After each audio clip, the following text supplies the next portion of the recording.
Welcome to Parsimony's manufacturing function tutorial. In this video, we will walk you through the bill of materials and the subfunction operations, helping you understand how to effectively use this feature. Let's dive in. First, let us start with the bill of materials.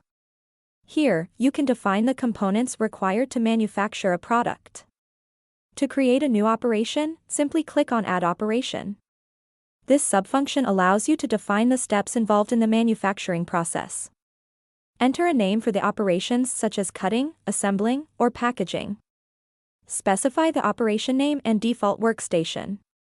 Select the default workstation where the operation will be performed. This will be fetched in BOMs and work orders.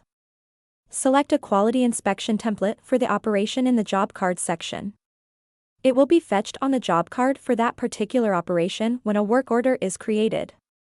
When a new quality inspection is created from the job card, then the same quality inspection template is set for the quality inspection. Optionally, add a description to describe what the operation involves. And that's it. You've now learned how to effectively use the manufacturing function in Parsimony, specifically focusing on operation. Thank you for watching.